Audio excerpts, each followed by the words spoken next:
दोस्तों, इस वीडियो में हम पॉलिटिक्स से संबंधित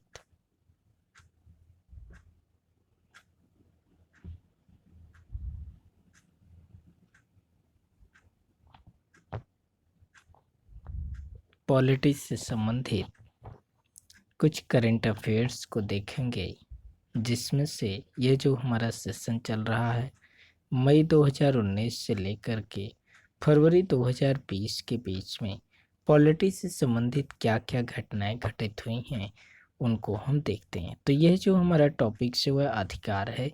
तो अधिकार में यह जो है चौथा पार्ट है। अधिकार में यह जो है चौथा पार्ट है, जिसमें आज हम देखेंगे अल्पसंख्यक शैक्षणिक संस्थान, इनके बारे में। तो यह क्यों चर्चा में रहा? तो अभी हाल ही में उच्चतम न्यायालय ने यह निर्णय दिया कि राज्य राष्ट्र हित में अल्पसंख्यक संस्थानों को विनियमित कर सकते हैं। तो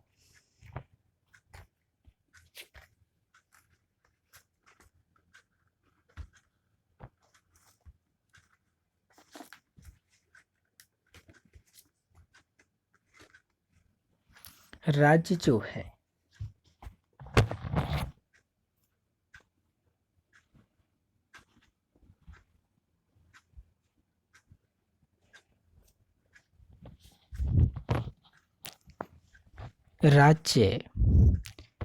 राष्ट्रहित में अल्पसंख्यक संस्थानों को विनियमित कर सकते हैं, जिसमें से हम पहले देखेंगे कि राष्ट्रीय अल्पसंख्यक शैक्षणिक संस्था आयोग क्या है।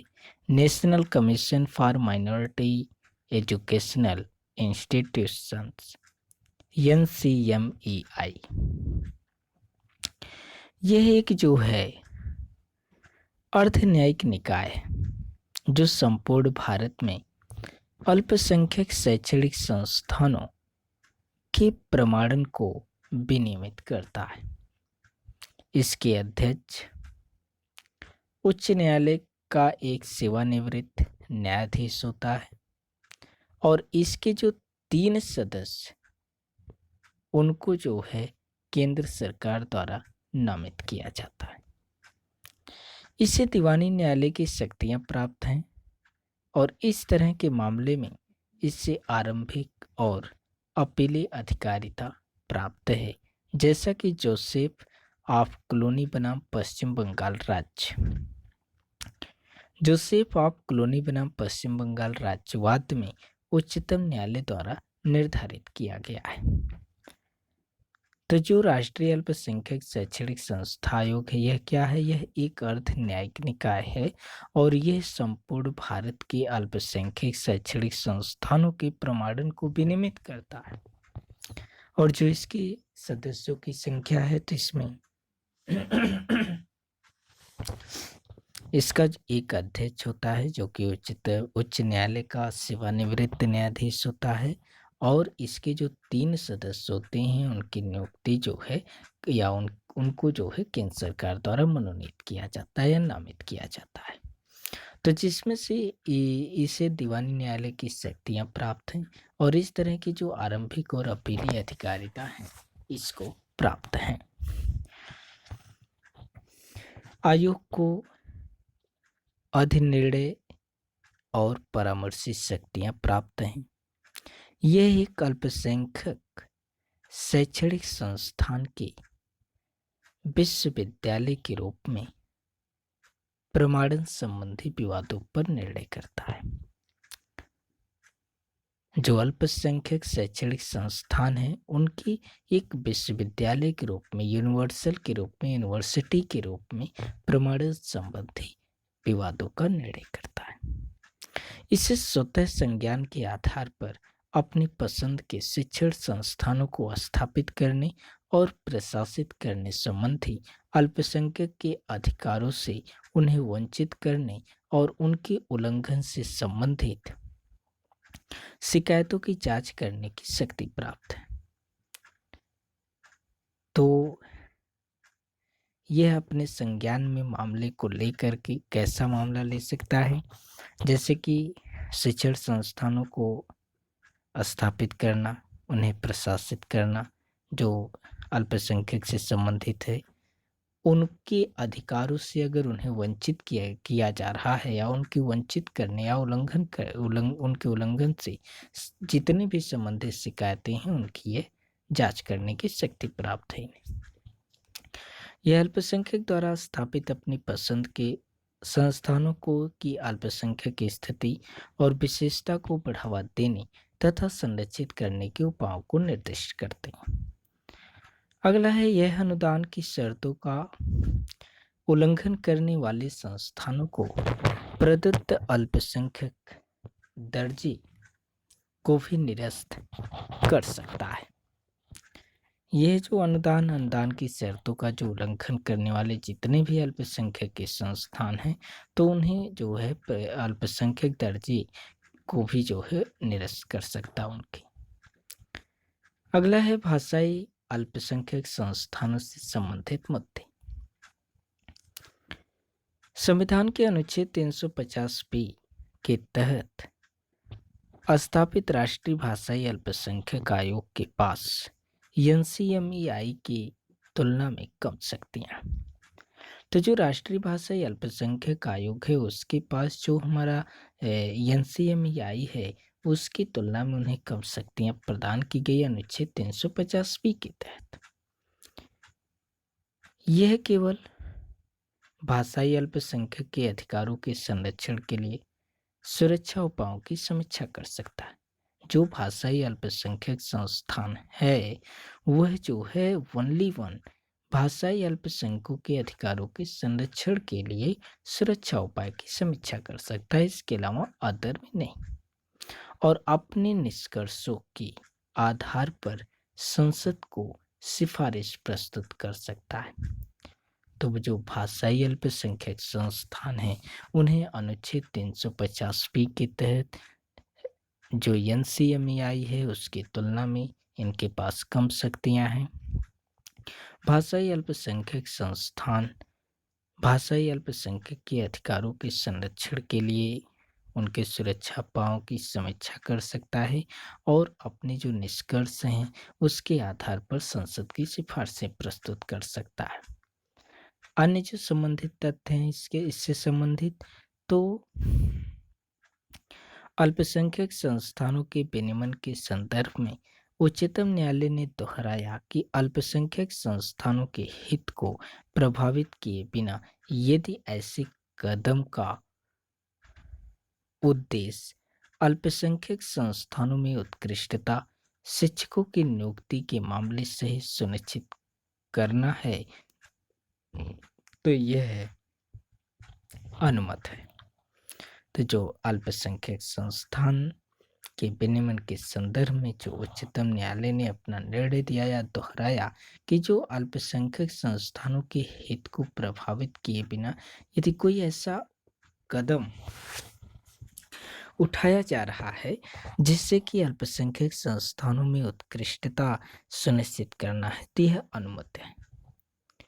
अगला, न्यायालय ने इस मामले पर निर्णय देने के क्रम में TMA पाई फाउंडेशन बनाम कर्नाटक राज्यवाद को भी संदर्भ के तौर पर लिया।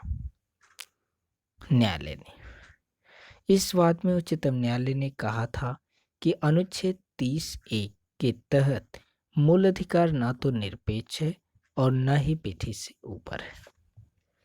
जो उच्चतम न्यायालय द्वारा कहा गया कि मूल अधिकार न तो निरपेक्ष है और न ही विधि से ऊपर है। अनुच्छेद 30A के तहत जो भी अधिकार प्रदान किए गए हैं। अगला, अल्पसंख्यक शैक्षणिक संस्थान।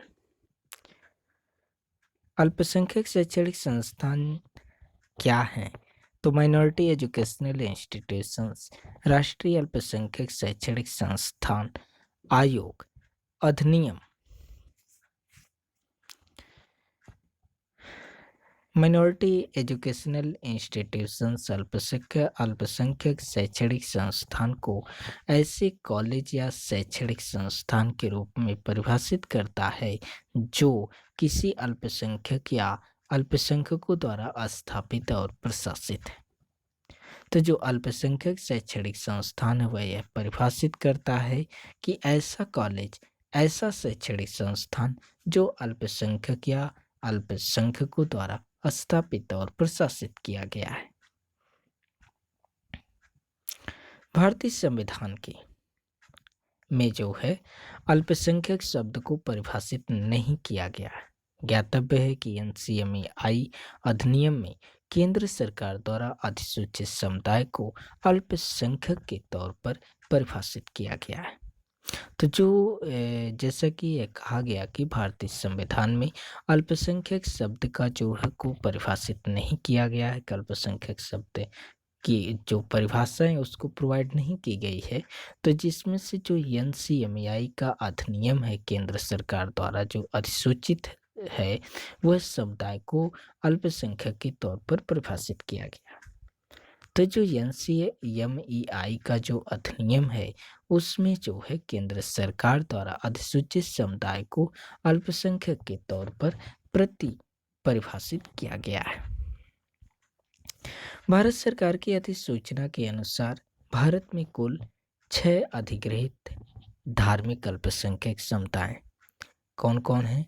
तो पहला है मुस्लिम, दूसरा सिख, तीसरा ईसाई, चौथा बौद्ध, पारसी और जैन। तो 6 अधिसूचित धार्मिक अल्पसंख्यक समुदाय हैं जिसमें हमारे मुस्लिम, हमारे सिख, ईसाई, बौद्ध और जैन लोग हैं। केंद्र सरकार द्वारा आज तक किसी भी भाषाई अल्पसंख्यक को अधिसूचित नहीं किया गया है। इस प्रकार भाषाई अल्पसंख्यक एनसीएमआई के दायरे से बाहर है। पात्रता मानदंड क्या है इसके?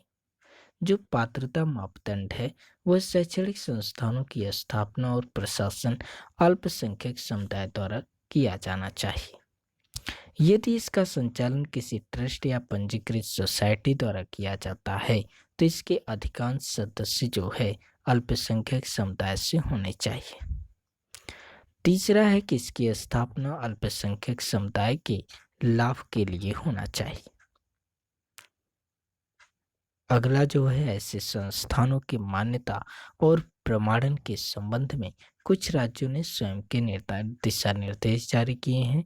एक बार अल्पसंख्यक शिक्षण संस्थान का दर्जा दिए जाने के पश्चात आवधिक रूप से इसके नवीनीकरण की कोई आवश्यकता नहीं होती है। मतलब अगर आप एक शिक्षण संस्थान खोल रहे हैं, अगर वह अल्पसंख्यक शिक्षण संस्थान का दर्जा प्रदान किया गया है तो बाद में उसका बहुत अधिक समय तक नवीनीकरण की कोई आवश्यकता उसमें नहीं होती है। अगला है अल्पसंख्यक शैक्षणिक संस्थानों को प्राप्त अधिकार। प्रतिनिधियों पर नियंत्रण के संबंध में अल्पसंख्यक शिक्षण संस्थानों को अन्य संस्थानों की तुलना में अत्यधिक शक्तियां प्राप्त हैं। कौन कौन से? एमईआई जो अल्पसंख्यक शैक्षणिक संस्थान संविधान के अनुच्छेद 15 के तहत आरक्षण की नीति के दायरे से बाहर होते हैं। तीसरा, छात्र के प्रवेश के मामले में अल्पसंख्यक शैक्षणिक संस्थान में अल्पसंख्यक समुदाय के छात्रों के लिए 50% तक के आरक्षण का प्रावधान किया जा सकता है। अगला है उल्लेखनीय है कि शिक्षा का अधिकार अधिनियम 2009 की धारा 12 में आर्थिक रूप से कमजोर वर्ग जो ईडब्ल्यूएस से संबंधित बच्चों के लिए अनिवार्य रूप से 25% के आरक्षण का प्रावधान है। लेकिन यह प्रावधान अल्पसंख्यक शैक्षणिक संस्थानों में लागू नहीं होता है। हालांकि एससी ने यह निर्णय दिया है कि अल्पसंख्यक संस्थानों के तौर पर संचालित सभी विद्यालयों को आरटीई अधिनियम के तहत निर्धन बच्चों के लिए 25% सीटें आरक्षित कर उन्हें मुफ्त प्रवेश देना होगा। वे संस्थान अपनी पृथक शुल्क संरचना रख सकते हैं, लेकिन इन्हें कैपिटेशन शुल्क प्रभावित करने की अनुमति नहीं है। तो हमने क्या देखा, जो अल्पसंख्यक शैक्षणिक संस्थान हैं उनको क्या अधिकार प्रदान किए गए हैं, कौन कौन से। तो पहला यह है कि प्रतिनिधियों पर नियंत्रण के संबंध में अल्पसंख्यक शिक्षण संस्थान अन्य संस्थानों की तुलना में अत्यधिक शक्तियां प्राप्त हैं। अगला है अनुच्छेद, जो अल्पसंख्यक शैक्षणिक संस्थान है वह अनुच्छेद 15 के तहत आरक्षण नीति के दायरे से बाहर होता है। तीसरा यह है कि छात्रों के प्रवेश के मामले में जो यम अल्पसंख्यक शैक्षणिक संस्थान है उसमें जो है अल्पसंख्यक समुदाय के लिए 50% जो है आरक्षण का प्रावधान किया जा सकता है। अगला ये है कि जो शिक्षा का अधिकार जो अधिनियम RT 2009 है, शिक्षा का अधिकार अधिनियम की जो धारा 12 है उसमें जो EWS से संबंधित बच्चे हैं उनके लिए 25% के आरक्षण का प्रावधान है, लेकिन वह 25% का जो आरक्षण है वह अल्पसंख्यक शैक्षणिक संस्थान पर लागू नहीं होगा। लेकिन अभी हाल ही में सुप्रीम कोर्ट ने निर्णय दिया है कि अल्पसंख्यक संस्थानों के तौर पर संचालित सभी विद्यालयों को RTE अधिनियम के तहत निर्धन बच्चों को 25% सीटें आरक्षित कर उन्हें मुफ्त प्रवेश देना होगा। यह सुप्रीम कोर्ट का निर्णय है और वे संस्थान अपनी पृथक शुल्क पर संरचना रख सकते हैं, मतलब पृथक शुल्क लगा सकते हैं और उन्हें कैपिटल शुल्क प्रभावित करने की अनुमति नहीं होगी। राज्य स्तर पर अल्पसंख्यक वर्ग। भारत के संविधान में अल्पसंख्यक वर्ग को परिभाषित नहीं किया गया है। केंद्र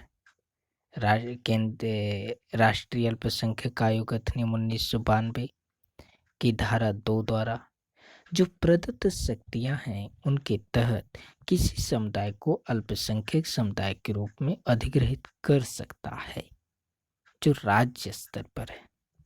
अगला, हाल ही में उच्चतम न्यायालय ने यह निर्णय दिया है कि धार्मिक वर्गीकरण राज्यवार आधार पर न करके अखिल भारतीय आधार पर किया जाना चाहिए। तो राज्य स्तर पर जब हम अल्पसंख्यक वर्ग की बात करते हैं तो भारत का संविधान है उसमें अल्पसंख्यक वर्ग को परिभाषित नहीं किया गया है, जिसमें केंद्र राष्ट्रीय अल्पसंख्यक आयोग अधिनियम 1992 की धारा 2 द्वारा जो प्रदत्त शक्तियां हैं उनके तहत किसी समुदाय या अल्पसंख्यक समुदाय किसी भी समुदाय को अल्पसंख्यक समुदाय के रूप में अधिग्रहित कर सकता है। यह केंद्र के पास शक्ति है। केंद्र को शक्ति कहाँ से मिली? तो केंद्र को शक्ति राष्ट्रीय अल्पसंख्यक आयोग अधिनियम 1992 की धारा 2 के द्वारा प्रदान की गई।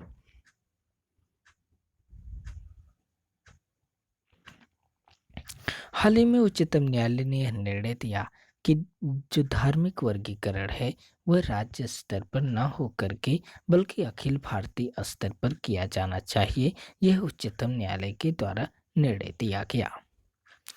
अल्पसंख्यक संस्थानों को विनियमित करने के संबंध में संवैधानिक प्रावधान।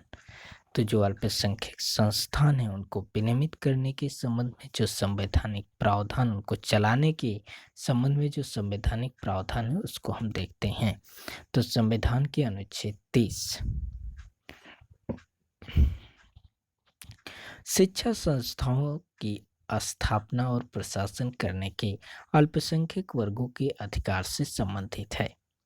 तो जो अनुच्छेद 30 है वह जो शिक्षण संस्थान है उनकी स्थापना और उनको चलाने, उनके प्रशासन की जो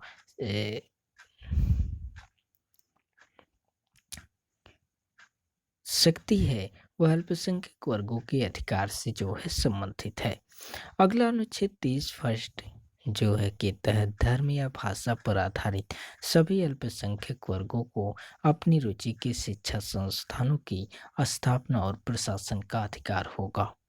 अगला अनुच्छेद 30 तो यह बताता है कि शिक्षा संस्थानों की सहायता देने में राज्य किसी शिक्षा संस्थान के विरुद्ध इस आधार पर विभेद नहीं करेगा कि वह अल्पसंख्यक वर्ग के प्रबंधन के अधीन है। तो अल्पसंख्यक संस्थान को चलाने के संबंध में जो संवैधानिक प्रावधान थे उनमें हमारा पहला अनुच्छेद 30 था, दूसरा अनुच्छेद 30 फर्स्ट था और तीसरा अनुच्छेद 30 दो था।